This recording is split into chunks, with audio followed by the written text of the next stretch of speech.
Hi, self-awareness, whose truth?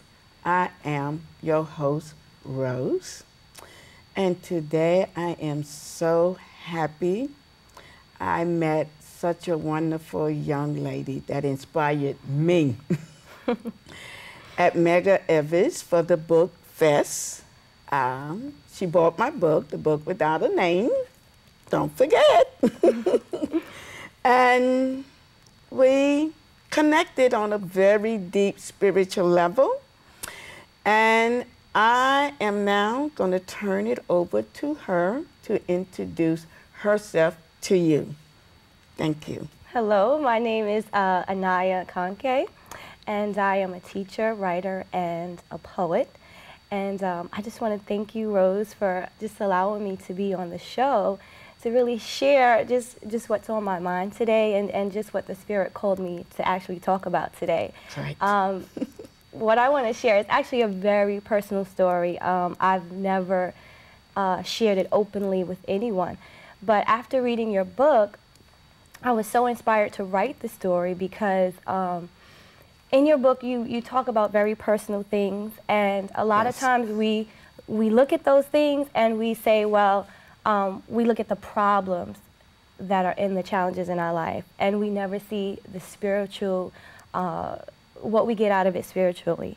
And so after reading that book, I was like, well, what story can I tell about my life and just share with the world that will inspire them to see the spiritual lessons within their stories rather than seeing the problems and the challenges in their stories and just holding on to all this guilt and all this negative energy that's really holding them down.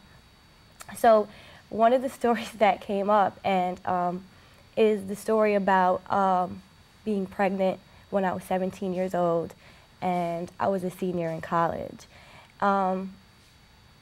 A lot of different, in writing the story, a lot of things came up for me that I wasn't even, a lot of emotions came up for me that I wasn't even aware of until I began to actually write the story. And so I was 17 years old. It was my senior year in high school.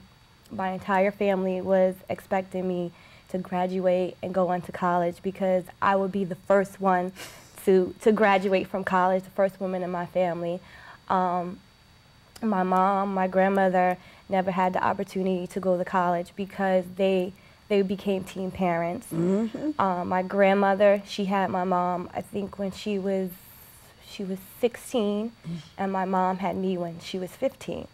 So I was expected to break the cycle of this teen parenthood and just being able to be a woman who can go to college and make a difference for herself and for her children.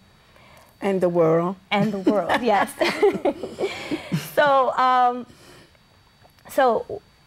once I mean, the whole experience with just being pregnant, and I don't want to say this because sometimes it's just a little difficult because the realization of what actually happened came to me when I was writing it. And it was my first time actually having sex, and I didn't even want it to happen. But it was something that I was caught up in the moment, and I didn't want it to go any further, but it did. And as a result, I got pregnant. And I actually thought that my pregnancy was actually a punishment from God, that I was being punished because I didn't do the right thing and I was having sex before I was married. And so I just prayed to God. I said, God, can you just please take it away?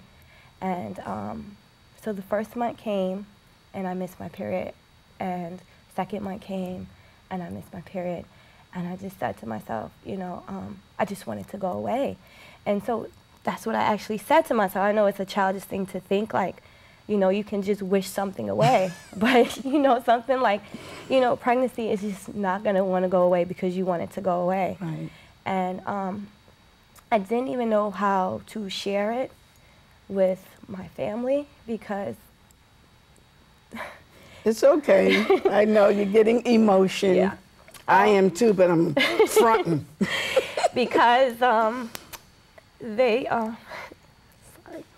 It's okay. It's okay. You They will. didn't expect it to really happen. They didn't expect it from me. Mm-hmm. You know, I was the child that was going to make a difference. You was the golden child. Right.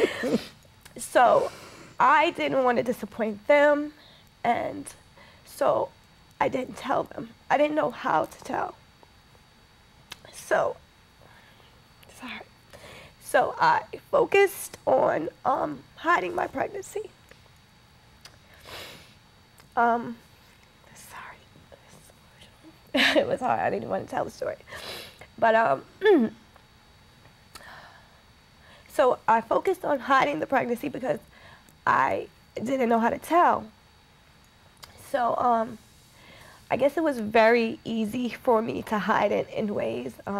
I didn't have to buy any new clothes because, you know, I grew up during the time in hip hop when it was fashionable to wear big baggy clothes. You know, TLC was wearing, you know, these big baggy clothes. So it was okay for women to dress that way. And plus I was always thin, and I didn't like my body at the time. So I hid my body behind, you know, these big clothes. So when when I began to fill out, my stomach began to fill out, my body just naturally took up the extra space in the clothes. So nobody questioned me, you know. If I had to go out and buy new clothes, then maybe people would, you know, question me, you know, why is she wearing these new clothes? So I didn't have to buy any new clothes. So that, you know, that was one of the things that was in my favor in helping me to hide my pregnancy. The second thing is that I live with my grandmother, and my mom and my brother and sister, they live with my mom. Mm-hmm. And so my grandmother, she went to work, you know, I went to school, I came home, you know, by the time she came home, I was sleeping, or I was on the couch reading, and, you know, so it wasn't any issues of her paying attention to the changes that were happening in my body. I was a senior in high school, so by the time my body actually began to grow, I left school at 12 o'clock. I had maybe 2 or 3 classes. None of my friends were in my class, so I would basically go to school and just come back home. Mm-hmm. So those things kind of helped me to hide my pregnancy. And then the fact that, you know, my family didn't expect it from me, so they didn't look for anything. You know, they didn't expect it from me, they didn't look for it. So there was no questions about it. I must say that some people noticed it, Mm-hmm. but my mom, my grandmother kind of just, you know, threw it off. It's like, oh, no, she can't possibly be. Mm-hmm. You know, she's just starting to grow into her womanhood, you know, just getting a little extra weight. Mm-hmm. They figured that I was finally growing into my womanhood, and I was getting rid of my small frame. So, you know, there was no question about that. So it just made it so easy for me.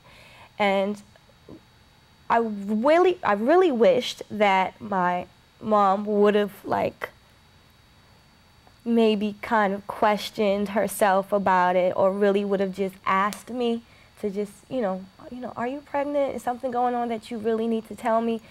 Because it would have actually made, I think I would have actually told her. Mm-hmm. But because she didn't ask, I didn't bother to tell. And so I kept it to myself. And went on for 9 months. Woo! For the whole pregnancy. I didn't tell, nobody knew. And Wait a minute. You mean you held your pregnancy a secret for 9 whole months? for 9 whole months. And nobody knew. Some people, like I said, some was people suspicious. were suspicious. But They nobody close to you. But no, not the people that were really close to Wow. me. They didn't. They 9 had no months. idea. You know, I was the good girl on the block.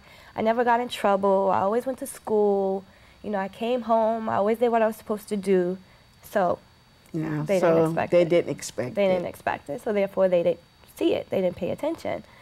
Well, you know what?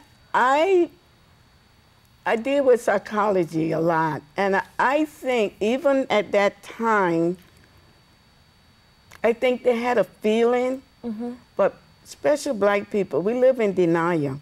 And things we can't handle, we block them out. Right, right. Even if it's in front of our face, we see and we don't see. We hear and we don't hear.